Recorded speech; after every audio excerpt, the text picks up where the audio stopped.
Hey there, Steph from Stupid Easy Paleo, and today I'm going to teach you how to make homemade mayo. It's really pretty easy to make homemade mayo, but there are a couple of rules that you need to follow if it's going to work successfully. Mayonnaise is awesome. If you make it with a healthy fat, it's actually really great for you. It's creamy, it's a good base for dressings and sauces. The problem is store-bought mayo has those industrial seed oils that have been really manipulated. They're prone to oxidation and it just doesn't taste very good. I don't know about you. We kind of like learn what store-bought mayo tastes like, but it tastes so much better when you make it yourself. You can get mayo now that's made with better oils, but it's so expensive. It really, really is pricey. So if you want to save some money, if you want to have the best tasting product, just make it yourself at home. But there are some important rules that you need to follow. So I'm going to get a little bit techie on you here. Science-wise, I used to be a science teacher, so that'll probably be pretty obvious. But what we're trying to do when we make mayonnaise is make what's called an emulsion. And an emulsion is when you take something that normally wouldn't blend together and you actually get it to blend and stay blended. It's not like oil and like an oil and vinegar salad dressing where you shake it, it looks like it mixes, and then as it sits, it separates out.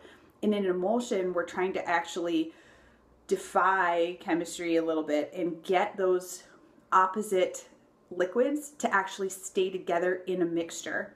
So if you're going to get that to happen, you have to follow a couple of rules. Now, we have water-based ingredients in mayo and an oil or fat-based ingredient. So water-based ingredients are the egg. Now, the egg yolk is primarily fat, so it is a little bit of each, but the egg white has a lot of water in there, so it's going to be normally something that wouldn't mix well with oil. And you're also going to have lemon. Lemon provides flavor, but it's also there to kind of inhibit the growth of bacteria. So it has a couple of roles, but it is also water-based. We're trying to get that to combine with oil. Again, normally oil and water don't mix. So we have to follow a couple of pretty simple rules. Now, just a note on the oil. If you're going to make this with olive oil, try to choose a neutral tasting olive oil. Many extra virgin olive oils are extremely peppery, and while that adds good flavor to other things, and something that's neutral like a mayo, it's actually really strong and very overpowering. So I use an extra light olive oil. You can use avocado oil, like Costco has good deals on that stuff, so experiment, but generally stay away from extra virgin olive oil. It's not going to taste good, it's going to be peppery, and you're probably going to hate it. So if you've ever made homemade mayo and you're like, that tastes terrible, but you used extra virgin, that could be why. So first rule of thumb is that your ingredients must be at room temperature. They cannot be cold, because if some of your ingredients are cold and some of your ingredients are room temp and you try to force them together, it makes it less likely that it will emulsify. So what I do is I make sure my lemon is out on the counter. I don't refrigerate lemons anyway, but if you do, take it out a couple of hours ahead of time. Your egg has to be at room temp. Now, leaving eggs out on the counter freaks a lot of people out. It doesn't bother me, but if you are in that freaked out group of folks, take a little cup and fill it with very warm water, drop in the entire egg whole, just like this, and the warmth from the water will penetrate the egg and it'll warm up the inside. So probably about 10 minutes or so, and then your egg should be at the correct temperature. Oil is probably, again, stored on the counter, so that should be at room temp. And then the other ingredients are salt and perhaps some dried mustard powder, so those should be room temp as well. The other tactic you can take is you can actually take your blender container and crack your egg into it, squeeze your lemon into it, and kind of let it sit for a little while. And then you're going to add a little bit of oil for a starter. I like to let everything sit out. That way I'm confident that it's going to work. And I've used this method and I've only had it fail one time, and it's because I turned the blender on too high.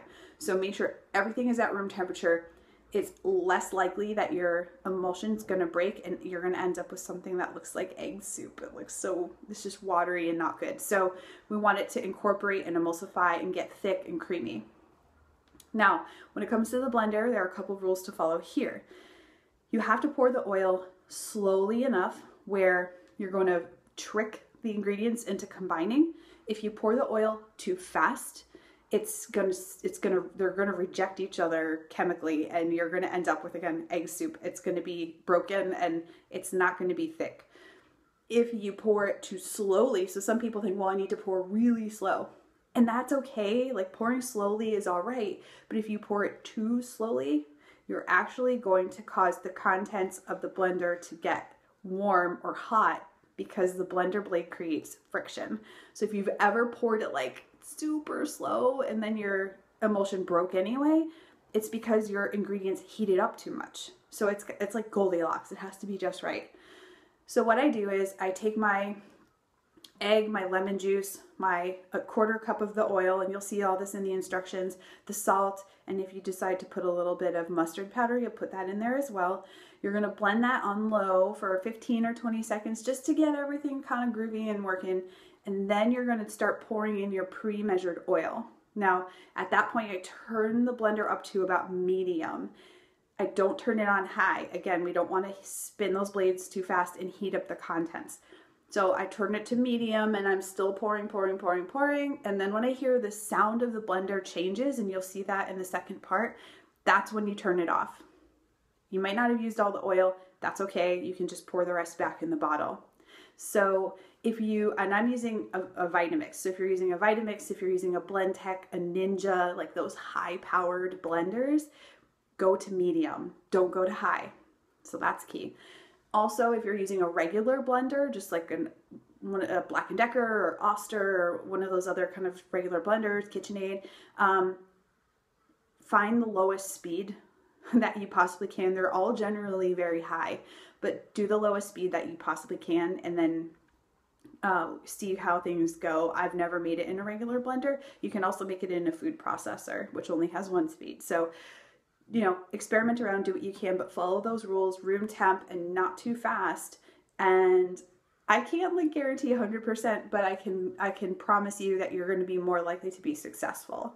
So I'm going to show you how to do that in part 2.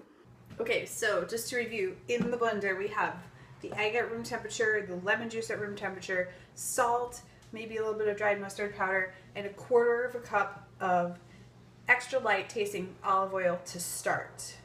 So that's all in here already. Now I'm going to start with my blender on low, 15-20 seconds, just let it kind of get going. Then you'll see me start to pour in the oil through the top. I've taken the top part out of the lid, that little plug. So I'm going to pour it right through there, and notice how fast I'm pouring it. And you'll hear I'll turn the speed of the blender up, and then once it reaches that pitch, like it'll change sound and sound like it's, you know, it's thick and it's not turning as quickly, that's when you're done. Okay, so here we go. So I just let it do its thing. You see it's already changing color because the egg is in there, so the egg white's starting to mix. Okay, now I'm going to start to pour, and I'm going to start to increase the speed. You can see it's a steady stream of oil. I'm not just dumping it in quickly, but I'm also not taking forever. Slowly increasing the speed again.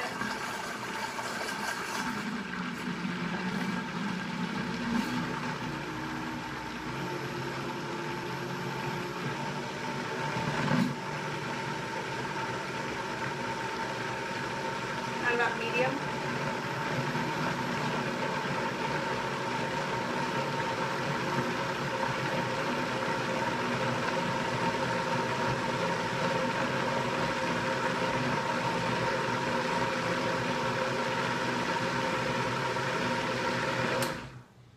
That's it. Super, super easy. Again, you can start to hear the speed of the blender change. If you're adding and you still have oil and it starts to sound like it's not turning, just turn it off.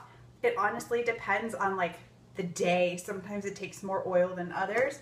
And there you go, right? Nice and thick. You can see here, looks like mayonnaise. So that's it. Scoop it out, put it in the fridge. How do you know when it goes bad? Take the date on the egg carton, the egg that you used, mark it on a sticky note and like stick that right to your container in the fridge, and you'll know when your mayo should be thrown away. I'm gonna guess that you're gonna use it up pretty quickly. You probably won't even get to that date, but that's kind of a good rule of thumb to follow. So now you know how to make mayo.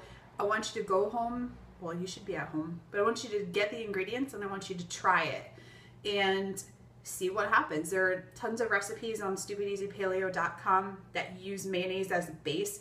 So we've got some different flavored mayos, even ranch dressing. Like, who doesn't love ranch dressing? Everybody loves ranch dressing. So go get those recipes after you've made your base recipe, and the sky is really the limit for what you do with it. This is Steph, stupideasypaleo.com. Go visit the website, go make your mayo, and I'll see you soon.